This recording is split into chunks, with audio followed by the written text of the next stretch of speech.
Bonjour les amis, petite vidéo sur la respiration réduite. Pour les personnes qui prennent l'accompagnement, normalement vous avez déjà pu expérimenter pendant une séance ce qu'est la respiration réduite. Ça c'est une vidéo de rappel pour vous accompagner sur le chemin si vous avez quelques doutes, si vous avez quelques oublis, s'il y a besoin un petit peu de se remettre en mémoire de comment on fait ça. La respiration réduite, c'est le premier exercice qu'on fait pour travailler sur la tolérance au dioxyde de carbone. C'est un exercice relativement simple en apparence, mais pour lequel il y a quelques petits pièges, on va dire, sur lesquels on peut tomber. On peut pratiquer la respiration réduite à peu près tout le long, même avec un NOC matinal en dessous de 20, on peut commencer à faire un des exercices de respiration réduite. Alors, je me répète souvent sur ce sujet, mais c'est vraiment un point important pour l'efficacité de l'exercice.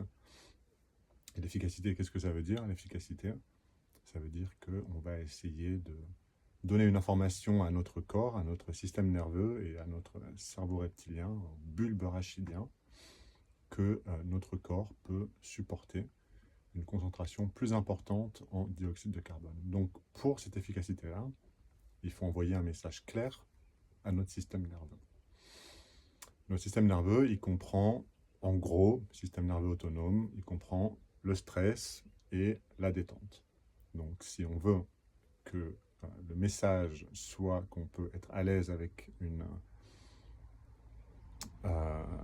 tolérance au dioxyde de carbone plus importante, du coup, il va falloir amener un message de détente. Donc l'idée de la respiration réduite, c'est de combiner une sensation de manque d'air avec une détente physique. Donc bien sûr, on va jouer sur l'intensité de la sensation de manque d'air pour faire en sorte de toujours rester dans un état de détente physique, de détente musculaire. À partir du moment où il y a une tension, une crispation, soit on va essayer de se détendre avec une expire et de rester dans la même sensation de manque d'air. Ça, c'est ce qu'on peut faire en général quand on est à partir de 30 de NOC au matin. Mais avant ça, on va surtout tout simplement respirer un petit peu plus de volume d'air pour sortir momentanément de la sensation de manque d'air et retrouver une sensation de détente. Il faut savoir que même si on perd la sensation de manque d'air, à ce moment-là, à partir du moment où on ne se met pas à prendre des grandes respirations, on reste tout de même dans une concentration en dioxyde de carbone qui est plus importante que celle qu'on a l'habitude d'avoir au quotidien. Donc même si on n'est pas directement en contact avec cette sensation de manque d'air, il a tout de même une efficacité dans l'exercice à partir du moment, encore une fois, où on reste dans la détente.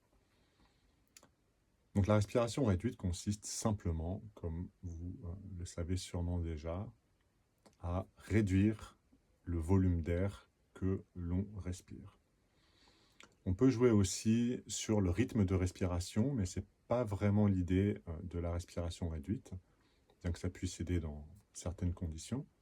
L'idée, c'est vraiment juste de réduire le volume d'air. Donc ça demande de cultiver une forme d'attention et de conscience sur le volume d'air que l'on inspire, le volume d'air que l'on expire. Personnellement, l'image que je donne souvent et que je vous ai probablement donnée, c'est celle d'un robinet qu'on va essayer de régler. On imagine que notre nez est comme un robinet avec un volume d'air, comme serait le volume d'eau du robinet. Et par l'observation, on va prendre conscience de ce volume-là, de l'intensité, de l'importance de ce volume-là.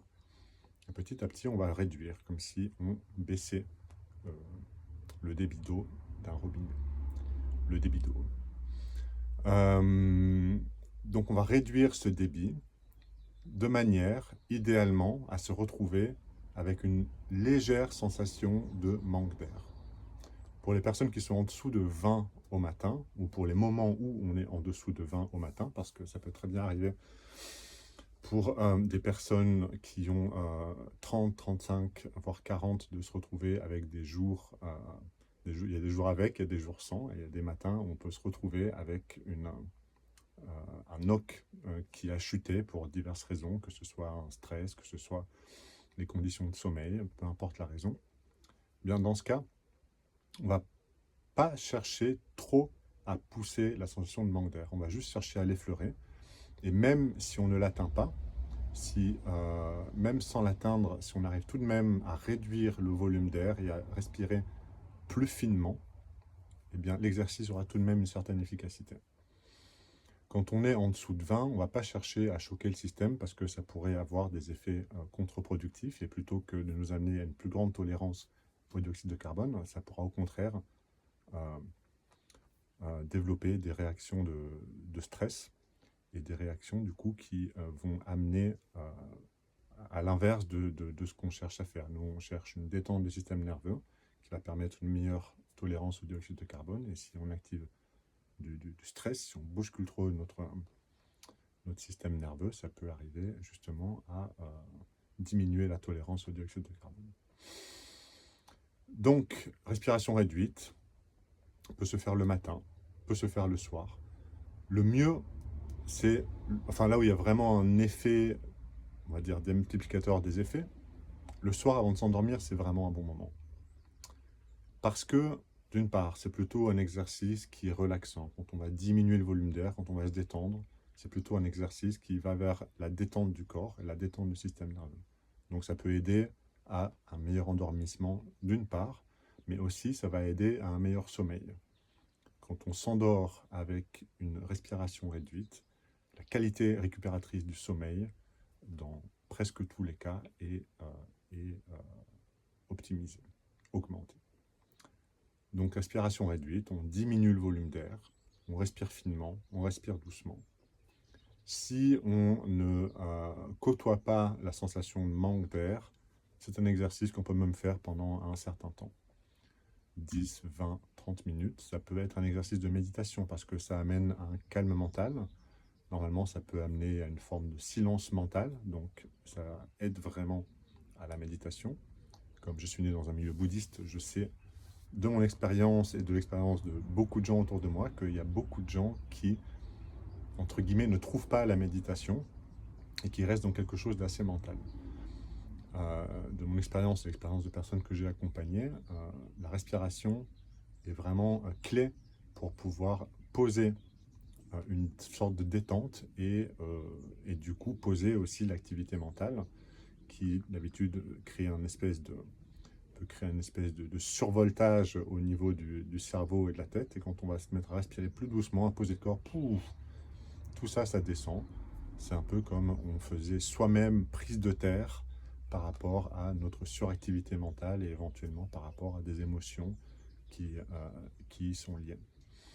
Donc ça peut être un très bon exercice de méditation, même sur des périodes plus longues que 10-15 minutes, à partir du moment où on ne pousse pas dans la sensation de manque d'air. Si on parvient vraiment à bien trouver la sensation de manque d'air et rester une partie principale de l'exercice, alors pour certains peut-être très doués et qui ont pratiqué ça depuis un petit bout de temps, ça peut être possible de rester constamment dans une sensation de manque d'air. Ça demande un certain effort, une certaine constance dans l'attention à l'exercice, surtout pour combiner la sensation de manque d'air avec la détente physique. C'est possible.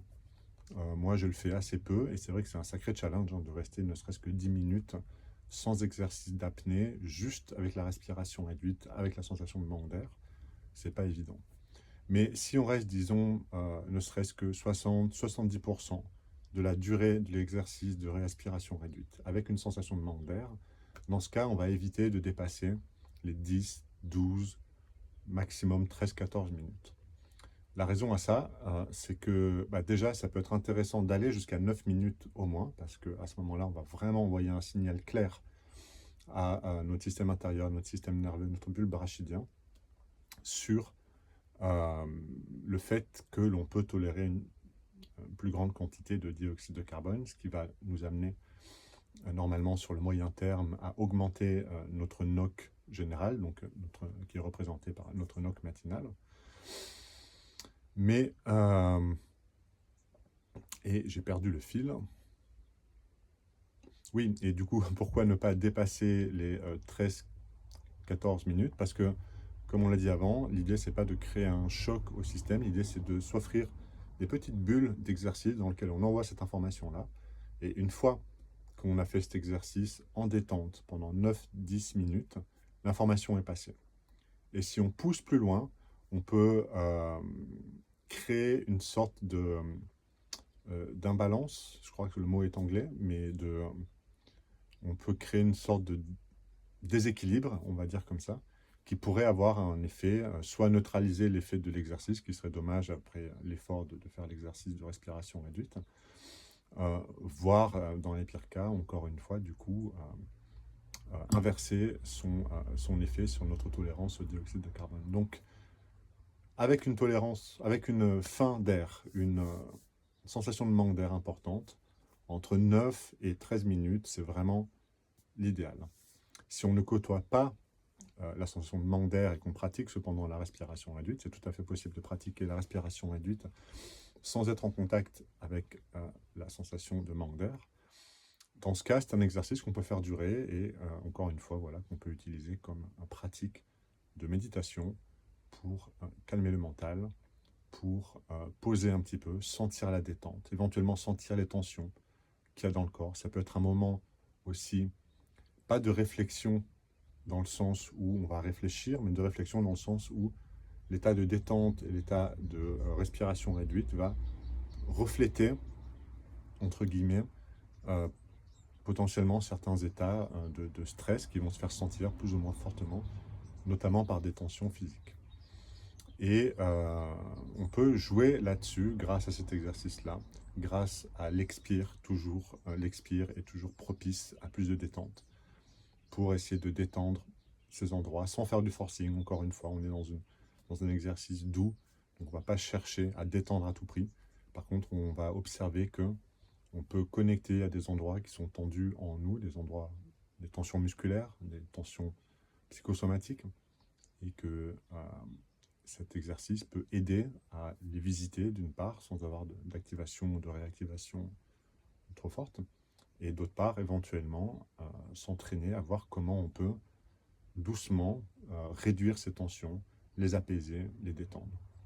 Ça, c'est vraiment un exercice qui appuie sur le bouton de la souveraineté par rapport à la respiration, c'est-à-dire que c'est vraiment un exercice d'auto-soin qui peut avoir l'air de rien comme ça, mais quand on a la lecture que la plupart des pathologies sur le long terme sont le résultat de beaucoup de micro-stress accumulés au quotidien, eh ben, si on a cette capacité au quotidien d'avoir des exercices qui nous permettent de soi-même réguler notre système nerveux, d'une part, mais aussi de diminuer éventuellement certaines tensions, ou en tout cas de les conscientiser, même si on n'arrive pas à les diminuer sur le temps, eh bien, ça nous rend plus souverains de notre état général, de notre santé en général, santé qu'elle soit physique, émotionnelle ou mentale. Donc la respiration réduite, 9-13 minutes, ne pas se flageller si on n'arrive pas à sentir la sensation de manque d'air, ne pas se flageller si on arrive à sentir la sensation de manque d'air, mais que on n'arrive pas à rester dans une détente à ce moment-là. C'est pas grave, il suffit de respirer un petit peu plus, revenir à un petit peu plus de volume d'air, jusqu'à ce qu'on puisse se détendre, et éventuellement, on peut faire des à-coups. On peut redescendre, sentir la sensation de manque d'air. On sent la tension, ben on revient. On va toujours éviter d'aller trop loin, ce qui nous mènerait à devoir prendre une grande inspiration comme ça. Il faut le plus possible rester dans une détente physique, corporelle, et au niveau du système nerveux, donc psychologique aussi. À chaque fois qu'on aura un à-coup respiratoire, ça correspond à un burst, un élan du système nerveux, et c'est du stress qui est manifesté du coup par ce biais-là. Donc on va rester vraiment dans un espace de détente. Pour cet exercice-là, on n'est vraiment pas dans l'idée de sortir de sa zone de confort, on est là dans l'idée de renforcer sa zone de confort, de se sentir bien dans